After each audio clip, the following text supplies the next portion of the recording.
চা তো আমরা প্রতিদিনই খাই, কিন্তু চলুন আজকে একটু সুন্দরভাবে একটু ডেকোরেট করে চা খাই। আসসালামু আলাইকুম everyone, welcome to Papiya's kitchen. আজ আমি তৈরি করছি ব্লুমিং অ্যাপেল টি। এটা দেখতে এতটাই সুন্দর এবং ইউনিক যে কেউ ইমপ্রেসড হয়ে যাবে। এই চাটা তৈরির জন্য প্রথমেই যে ইনগ্রেডিয়েন্টসটা লাগবে সেটা হলো এরকম রেড কালার আপেল। এই আপেলটা আমি খুব সুন্দরভাবে ধুয়ে পরিষ্কার করে নিয়েছি। এরপর এই আপেলটা একটা নাইফের সাহায্যে 4 পিস করে কেটে নিচ্ছি, ঠিক যেমনটা দেখতে পাচ্ছেন। এবার আপেলের মাঝখান থেকে যে বীজের অংশটা রয়েছে সেটাও ফেলে দিচ্ছি। আর এই আপেলটি তৈরির জন্য কিন্তু এরকম লাল কালার আপেলই নিতে হবে। তো আপেলগুলো স্লাইস করার জন্য আমি এরকম একটা গ্রেটার নিয়েছি, কিন্তু দুর্ভাগ্যবশত গ্রেটার দিয়ে কোনো কাজই হচ্ছিল না। গ্রেটারটা আমি সাইডে রেখে দিলাম।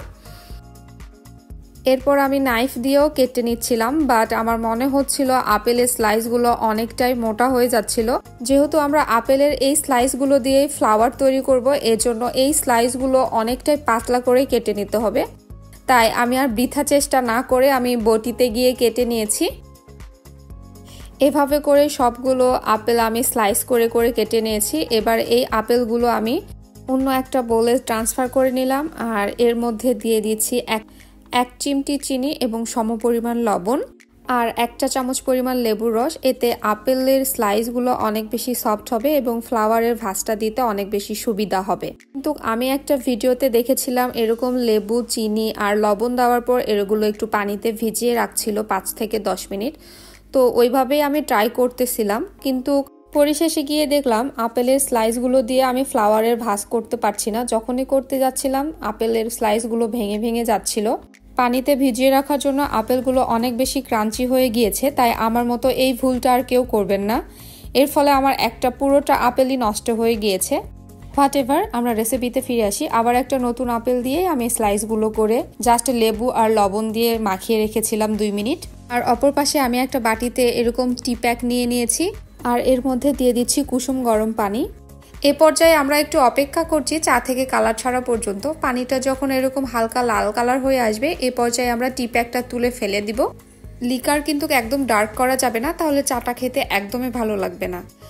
এরপর আপেলের যে স্লাইসগুলো আমরা কেটে রেখেছিলাম, এবার এক এক করে এভাবে করে প্লেটে সাজিয়ে নিচ্ছি। এতে ফ্লাওয়ার তৈরি করতে অনেক বেশি সুবিধা হবে। আপনাদের এখানে একটা টিপস বলে দিই, আপেল লবণ এবং চিনি দিয়ে মাখিয়ে রাখলে আপেলটা তাড়াতাড়ি কালো হয়ে যায় না। এজন্যই লবণ, চিনি এবং লেবু দিয়ে মাখিয়ে রাখতে হয়, আর স্লাইসগুলো অনেক বেশি সফট হয় আর ভাঁজ দিতেও সুবিধা হয়। কিন্তু কখনোই আপনারা পানিতে ভিজিয়ে রাখবেন না, তাহলে কিন্তু আপেলের এরকম ফ্লাওয়ার শেপ আর করতে পারবেন না, আপেলগুলো ভেঙে ভেঙে যাবে। দেখতেই পাচ্ছেন আপেল দিয়ে গোলাপ ফুল তৈরি হয়ে গিয়েছে। এবার সাইড থেকে থেকে আমি আরও পাপড়ি অ্যাড করে দিচ্ছি। এতে ফ্লাওয়ারটা দেখতে অনেক বেশি সুন্দর লাগবে। দেখে হয়তোবা বুঝতে পারছেন আপেলের স্লাইসগুলো কতটা চিকন করে কেটে নিতে হবে। এবার চাটা পরিবেশন করার জন্য আমি একটা এখানে কাপ নিয়ে নিয়েছি, আর এই কাপের মধ্যে ফ্লাওয়ারটা আমি সুন্দরভাবে সেট করে নিলাম।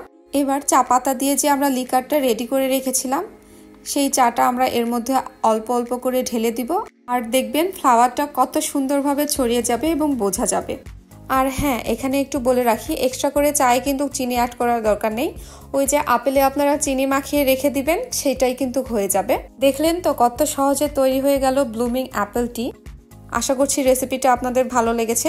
রেসিপি ভালো লাগলে ভিডিওতে অবশ্যই একটি লাইক দিবেন এবং চ্যানেলটি সাবস্ক্রাইব করবেন। আর যারা ফেসবুক পেজ থেকে দেখছেন অবশ্যই ফলো দিয়ে রাখবেন। আজ এখানে বিদায় নিচ্ছি। আল্লাহ হাফেজ।